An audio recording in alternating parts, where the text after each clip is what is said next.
So I went to my wife and I said, someone bought the land. And she told me, she says, we're moving back. And I remember going to my face before the Lord and weeping and crying and saying, God, I just don't get it. I just don't understand. I just don't get it. And with, I did everything you wanted me to do. I just don't understand, God. Within 60 days of that prayer, we were actually building a house on a piece of land. What happened? Well, it wasn't that piece of land. It wasn't the next one or the next one, but the third piece of land down from that piece of land came available. It wasn't available before this, but right approximately the time that this land fell apart and it was sold, this other piece of land was actually slated where they could build highline grids above it. There were 2 pieces of land that were set aside. And it was slated to be potentially have that, and so it wasn't for sale. But what happened is just as this sold, somewhere in the same timing, at least from my heart and what I could see in the same timing, this other land, the county decided not to use it, but to go to the one in another neighborhood and use that land. And so when that happened, this 27-acre parcel came available. We were able to buy it in the perfect timing of the other one falling apart, and we had just enough money to buy the land. And just a little bit more, we did a survey and some other things like that. And as we did that, we just prayed. We continued to pray. And all along, we're just praying and making the steps God wants us. We're praying and making the steps God wants us. And what ends up happening is the money started pouring in. And we began to build this incredible house. Now, the Lord told me to have my wife choose the house, and the house that she chose was really similar to a home that we had when everything came crashing down that we had to liquidate, and it was an incredible house with a spiral staircase. I didn't really need too much of a house at all, but this is what God wanted to do. He wanted to bring forth a restoration. And so for the next year, money just poured in and it poured in. Now, I want to tell you that it took 2 years to build the house. It took 2 years to build the house. But we just took step by step with the Lord, and I continued to spend half a day or more with the Lord every day. And as I did that, I just grabbed on and I just held on. And it seemed like every day there were these thoughts that this is never going to happen. There was people all over me saying, this is idiotic. This is, and it was like, is that like that place with Nehemiah where Sanballat comes and you're not going to be able to do this. This will never happen. All the things that were said, but yet he continued to build the wall. And that's the same thing that happened here. We just began and we continued to step towards what God had for us. And every day I clung to him, and the enemy would try to steal the dream every day. And it just didn't start when we started building a house. It started years prior to that. He just wanted to take this dream or this vision that God had implanted in my heart. But I prayed and I grabbed onto him, and I spent hours just clinging to him and kept the promise. And we walked through it. And so the first year, as the money poured in, we were building this enormous house that was just an incredible house that he wanted us to build. And I know it's not about a house. It's really about God and what he's doing and what he plans to do. But what happens is so we're building this house, and the money is just pouring in. At the end of the first year, I went from a place of driving a beat-up old pickup and owing millions of dollars, okay? All right, that's what I was coming out of at the time, okay? All right? But what happened is I went from that place to writing a check to the IRS at the end of that year for my end-of-the-year taxes of $180,000. That was my end-of-the-year taxes. God just poured out. He just showed up. He poured out. Not because of the fact that I named it or claimed it, because he had a vision and he had a plan. And we just walked with him step by step and clung on, and we let this unraveling happen as we just hung on to him and just prayed and just stepped into him and held on to him, and the funds just poured out and poured out. But I can tell you that it took 2 years to build the house yet. Almost double or more than double the time it normally should, because we were just holding on to him. Let patience have its perfect work. And as we held on to him, what ended up happening is that the whole unraveling continued to happen, and eventually we're almost done with the house. We were almost done with the house and ran out of money. It was coming to the holiday season, and in the midst of the holiday season, I went to the Lord. And I asked the Lord, I said, God, would it be okay? I know I made a vow never to borrow money, but could I borrow just a little bit of money to finish the house so my family could get in, my wife and my son that was still at home, could get into the house for the holiday seasons?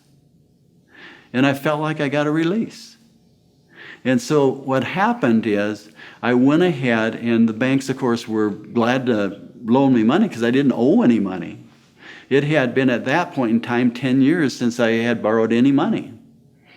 And so what happened is we finished the house. We got in. And I remember weeping and crying and thinking, oh, God, you are so incredible. This which seemed impossible. This that made me feel like I was a crazy man to say that I'm going to build a house cash and just trust God to provide the funds actually happened. I wept and I cried and I rejoiced because God's faithfulness is so incredible. So incredible. But what happened from there, the best part, I didn't even know about. What ended up happening is I made a decision that the land that I had purchased actually had 4 separate parcels. And when I borrowed the money, I felt like the Lord wanted me to borrow it on a parcel and not the house, so that the house would be free and clear. So I borrowed it on the end parcel. I think it's parcel 14. Now what I'm going to tell you is as you go through this video, there's going to be some attachments that will have the different diagrams that will help you see what I'm talking about. But there was this parcel 14, okay? And that's what we borrowed money against. And so what ended up happening is one day I decided I'm not gonna owe money. So we were able to finish the house, and we closed the house, and I rejoiced, and my family rejoiced, and it was just an incredible thing from God. But then what ended up happening is I really knew that I wasn't to have debt. So I went ahead and I put a sign up on that parcel of land, that parcel 14, for sale. I started getting lots and lots of calls, just lots and lots of calls. And as I got lots and lots of calls to purchase, and I shouldn't say lots, but there were calls that wanted to purchase the land. And the Lord immediately, or fairly soon, brought me into my office, and he had me go into my Bible and open the Bible up. And he had me take the site plan of the land and set it right next to the Bible. Now, if you look at the diagrams we have attached to this, you're going to see what I'm talking about. As you look at the site plan, and then as you look at, I went to the back of the Bible, or as I went to the back of the Bible and opened up the maps and pulled open in that Bible that I had, the Promised Land. And as I looked at them both, and of course, I put a piece of paper down the Jordan, because the Jordan River is the end of the Promised Land, okay? All right? As I did that, I looked at them side by side, And it was incredible. They were shaped the same. And the Lord said to me, this is the promised land. I didn't have a clue. I didn't think about this house having other means besides being a house for me and my family, and a restoration, which was an incredible restoration. But what happened is that the Lord had way bigger plans. And as I looked at it, what happens is that this piece of land isn't in Israel. And so we know it's not the promised land, but God had other plans for it, and that's what I understood then. Well, after all this was through, and we got into the house, and we're living in the house for several years and that type of thing, and just kind of waiting and watching to see what the Lord would do, one day the Lord asked me, he says, well, where's Jerusalem? And I thought about it a bit. And I kind of envisioned, and the light kind of went out, and I double-checked, but Jerusalem was the exact same place we built the house, on this 27 acres of land. Incredible. And I also noticed that Jerusalem was in that part of Israel, in that section of Israel, part of Israel is at the highest point, Mount Zion. And we had built the house on the highest point of the land also. And so God obviously was doing some things. And eventually what happened is I started an unraveling process and began an unraveling process. And eventually, and you'll see one of the diagrams that is attached to this, you'll see one of the diagrams that actually shows you the vision and the plan that Jesus or the Lord has given me for the promised land, and with all the buildings and that type of thing. And so we have a color rendering that was made up in order to begin that vision. We went into the city and got a variance in the first building, started walking towards that. Now, he had other plans of other things that come before that, but we're still praying into it, still stepping towards it as eventually the promised land comes to full fruition. So that's the story about the promised land. Why do I tell you that? Well, I tell you because God deals with money differently than we do in our own understanding. And so I tell you that because as we cling to him and trust him and make him our provider, what happens is he opens gates and doors, and he releases the kingdom. He wants to provide for the things that you're created for, the things that you're called for. He wants to bring forth the provision. But what opens that door is to crucify the flesh so that we're not self-protecting and we're trusting him and that he's our protector and he's our provider. So I'm going to tell you another testimony that is also extraordinary. But to be honest with you, these testimonies that I'm telling you are just tiny compared to what God wants to do. God is going to turn the wealth of the wicked over to the righteous. That's us. Is the money just going to fall, or the provision going to fall from the sky? No, it's our trust and faith that actually grows that is going to have the capacity for him to do that. And so as I've talked about the promised land, he's building capacity inside my heart and in others.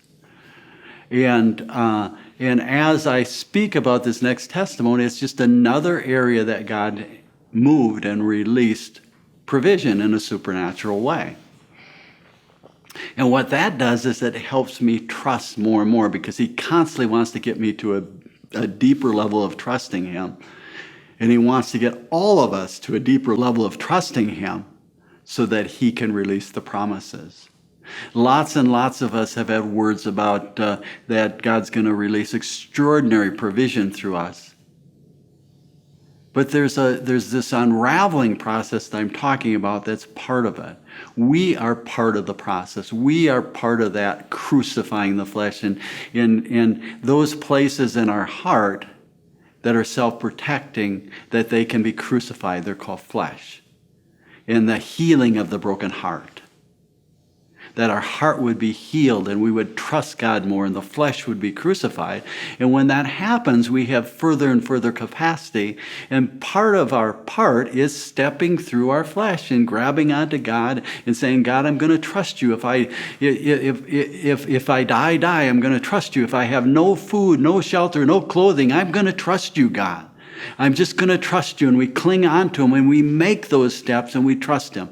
We don't make them based on some justification. If I do this, I'm going to be this religious person or this person that is really, really important or anything like that. We make them based on we know God wants us to make these steps and wants us to crucify our flesh and wants us to step into those things.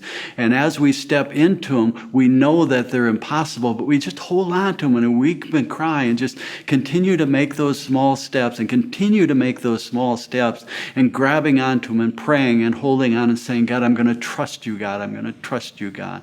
And as we do that, the flesh gets crucified. And as it gets crucified, what happens is we end up having more capacity to trust him, more capacity to stay in the Spirit. And as we stay in the Spirit, he automatically brings forth our call because it's written on our heart. It's who we are. It's our true identity. But as long as I'm over in the flesh figuring it out and trying to protect myself and all those types of things, what ends up happening is that I don't have the capacity to receive what God has for me. And so as we teach, and you'll see it in most of our videos, is as we teach, we want to walk in the Spirit, and we want to live in the Spirit, and that's our true identity. And out of that, the things that we're created for will come forth. And so the testimony that I want to talk to you about now has to do with a building that we were given that we feel was supernatural. And so what happens is there was a man that we met with. I had never met with anybody to try to bring forth funds. And one of the ministries that was partnered with us, that was under our covering, Valor Christian Academy, that was really immersed in our ministry, really needed provision in order to continue that particular ministry. And so what happened is I remember maybe 2 or 3 years prior to this particular day, what happened is there were several times that we prayed into provision, and a particular man came to our mind. And so we prayed into that, and I remember praying into it probably several times. But what happens is now it's several years later, a couple of years later, and what ends up happening is that someone that was involved with our ministry, that was really a blessing in our ministry, but wasn't involved for a long time, and actually was involved with this other ministry, that particular person had lined up a meeting with us and this particular man, just out of nowhere. And so we went and met with him. And the provision and the purpose was actually to gain funding for this other ministry. And as we were there, what ended up happening is he started to tell us about a building that he had. It was a school building out in Greenwood, Nebraska. Well, I listened to what he had to say, but had no interest in that building because I pictured a large school building, all right, and all the work and money that it took, and we just didn't have the capacity. But he continued to talk about it, and we talked about funding and all that kind of stuff. Well, what ended up is, maybe to be polite, but I know the Lord actually tugged at our hearts, but we ended up going out a few weeks later looking at the building. And when we went out to look at the building, I went as maybe partly because of obligation or partly because I felt like the Lord was tugging me a little bit to go, but the truth of the matter is I had no interest in this building.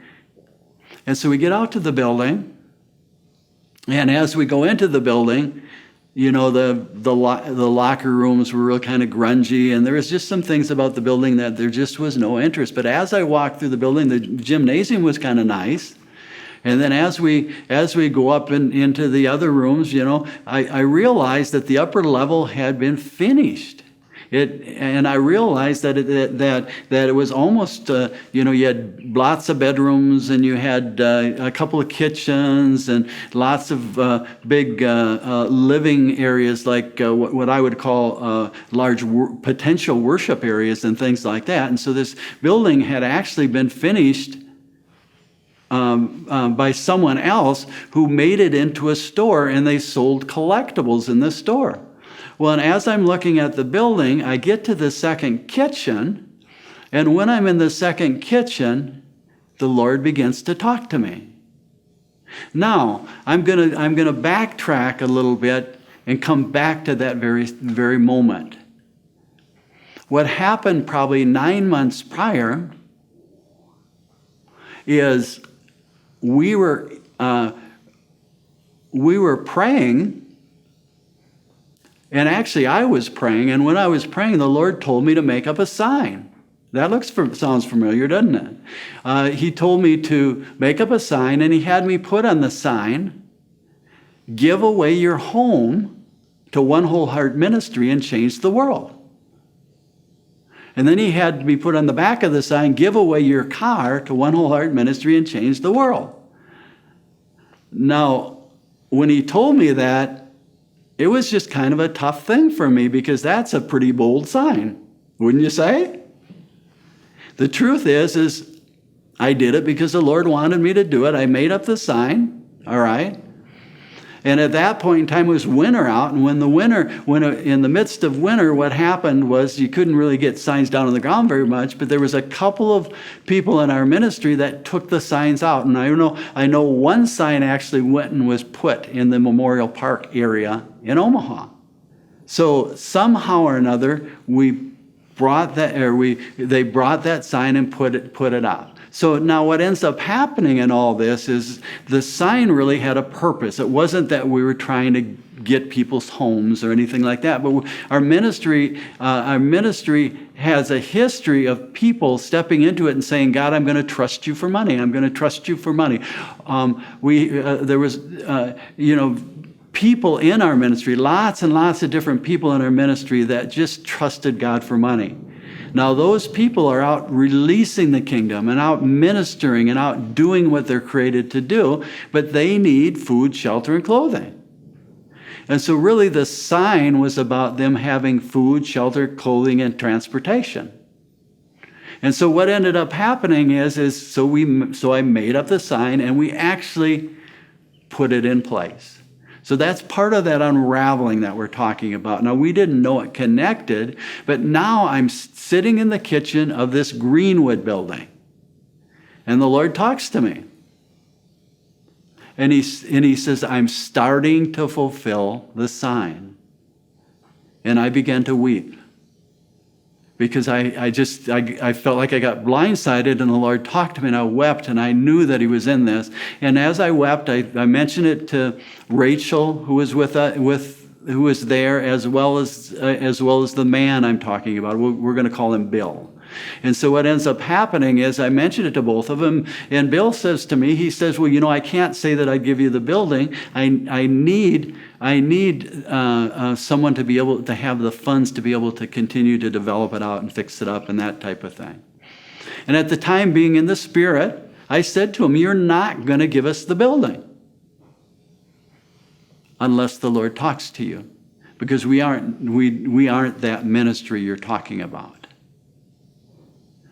And so we left that day. We continued to pray into it, but I knew for sure that the Lord had a plan. We went ahead and put together an agreement to present to him, and the agreement says that he was going to give us that building, that enormous building, all finished out, just almost like a campus, for free. And not only that, but the Lord showed me to ask for $36,000, $1,000 a month for 36 months. And what the Lord was showing me is One Whole Heart Ministry was not going to carry the building, that the building needed to stand on its own. And so when we presented it, we asked for that. Now, what I didn't tell you about the building is it was loaded with collectibles, items that have value that are collectible. And this was at one time a store, and that's why they fixed it up and put all the money into it. It was at one time a collectible store, and people came from all over. Matter of fact, someone had told me that they knew someone that spent $120,000 at that store. So obviously it was a mega collectible store.